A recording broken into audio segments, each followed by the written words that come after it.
Okay, so good morning. Update lang tayo dito sa ating location 2. So ngayon ay June 6, mag-11:30 na. So medyo maulap pero medyo pasakit-sakit pa rin sa balat yung araw.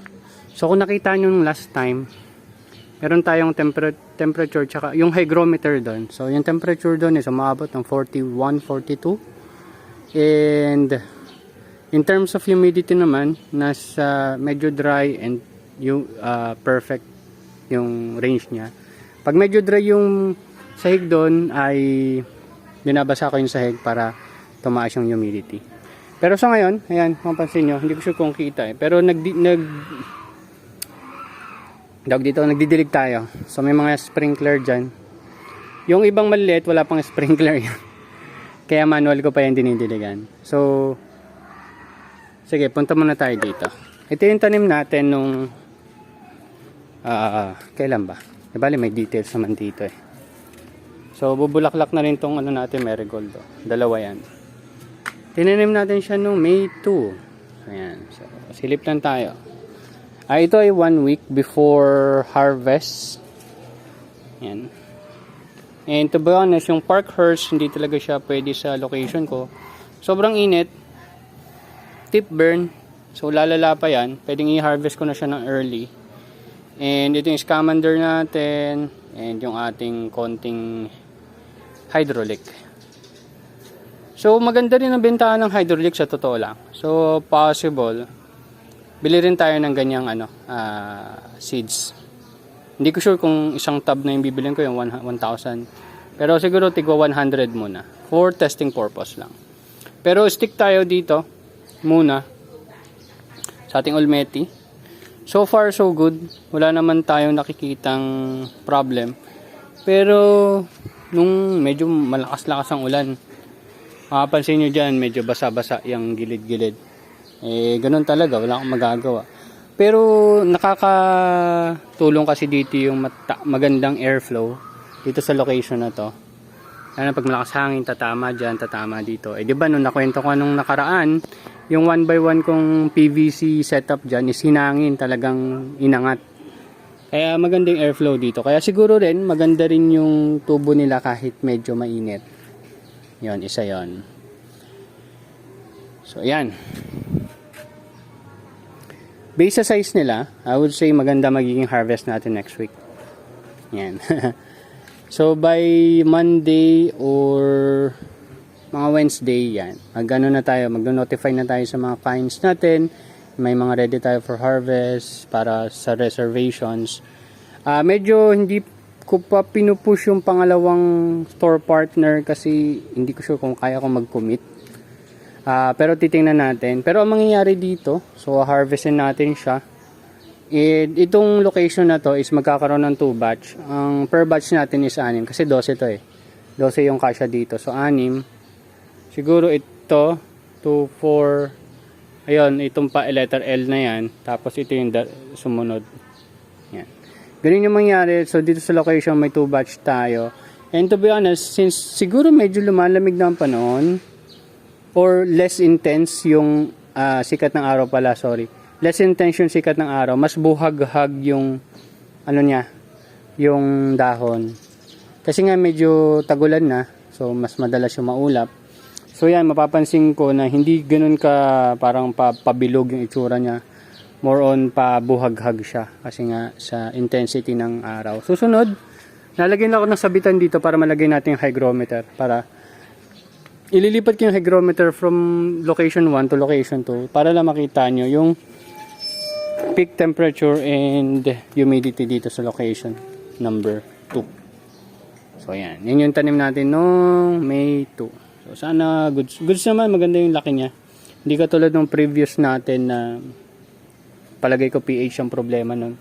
At least nalaman natin kung saan ang possible na cost niya. Ito, mga tanglad natin. Yan. Dami kong tanglad. Nakakatawa. Ayan. Anyway, so punta tayo dito. Ito, bumili ako dito ng clip or clamp para mabata ko to ng maayos kasi nasisira na yung yung tape eh. So tinanim naman natin to, yung kung yung kanina is May 2, ito tinanim natin to ng May 16. Yan. Mainit yung handle. Yan, aray ko. Dahil pala hindi ko binuksan. Well, anyway, sasarado ko na. Init. Ang bigat pala, tsaka init pa nung hawakan. Anyway, maganda yung tubo nila. So, nung last time, ang nasira ito, tsaka ito. Pero ngayon okay na. Kasi yung isang box na 2 beses na tayo naka-experience ng root rot or any issue na hindi talaga tutubo lahat, ginawa ko na lang pang display. yun yung pinapeso ko kay Kuya Jojo para i-display dun sa pwesto niya. Pero yung nagiging setup ko dun, yan, basta okay naman yung tubo niyan. Ang nagiging setup ko dun, so umaga, dadalan ko si Kuya Jojo, by gabi, kinukuha ko. Pero moving forward siguro, hindi ko na kukunin yung container. Then, refill na lang tayo ng refill. Kaya kinukuha ko siya ng gabi. Ino-observe ko kasi ano bang itsura nung mga lettuce after ng isang maghapon sa location ni Kuya Jojo.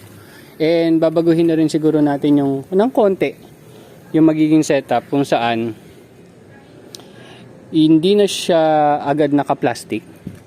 Ang gagawin natin ay yung pang-display natin doon is nakababad na sa tubig. Gusto ko talaga yung tubo eh. Yung pipe eh. Yun yung sana magawa ko. Kasi may bago akong design ng pang-display. Para siyang half a frame na pang-display. Na pwede mong tupi-tupiin. Tapos PVC pipe. Tapos yung PVC pipe may tubig. Tapos nandun siya. Yun, magkakaroon lang additional work kay Kuya Jojo. Kasi ipaplastic niya yung kukunin ng customer. Pero palagay ko, ang napansin ko kasi nung nilagay ko na siya sa plastic tapos yung plastic may tubig ay yung sobrang mataas na humidity. So kung may kaunting fungus yung tanim mo, kasi usually sa ilalim mapapansin niyo yan na bubulok, nagkakaroon ng fungus. So kung yung display mo is ganon, tapos ang setup mo is may tubig ka agad dun sa plastic, masyadong nakukulob, sobrang taas ng humidity nun, kaya mas madaling kumakalat yung fungus. So better kung nakababad na lang siya sa tubig pero hindi siya nakabalot ng plastic. Yon. Yung isang problem lang doon, pag itong styro ang gagamitin mo, masyadong dikit-dikit yung mga lettuce. Pag kumuha yung customer, pwede niyang mapunit yung kabilang dahon ng display. So, dapat yung display mo at least 4 inches apart. Yun yung nakikita kong possible na solution doon. Anyway, patayin ko lang yung tubig. Tapos magma-manual dilig tayo. So, yun lang naman. Wala naman tayong masyadong kakaibang ginagawa ngayon. And balitaan ko lang kayo. Alam ko, nabanggit ko na. In-stop ko muna yung DFT natin. Nag-isip ako ng panibagong setup. Baka yung A-frame na yung gawin natin. Nahirapan ako eh. Dami masyadong problema. Siguro nga kasi medyo reuse yung mga gamit natin. Hindi talaga tayo bumili ng specifically para doon sa setup na yon. Kaya siguro nahihirapan din ako. Since kailangan ko na magtanim, kaya nireclaim muna natin yung setup, then isip tayo ng panibagong setup na mas madaling asikasuhin. Ayun lang. So, that's it. Thank you very much. And hopefully may nakita naman kayong kakaiba or bago. Ang hindi ko pa nagagawa dito is lagyan to ng tali para hindi na tumatama yan, no? Tumatama yung net sa tanim natin. Isip ko pa kung paanong diskarte gagawin ko. Baka pwede tayong maglagay ng wire dito, yan, palibot hanggang dun sa dulo. Tapos itatali ko siya doon. Ganun siguro. Tingnan natin. Hindi ko pa ma-figure out eh. Pero dagdag naman yun sa mga ginagawa natin ngayon. So, ayan. Okay. Thank you very much. See you next updates mga tropa. Bye-bye.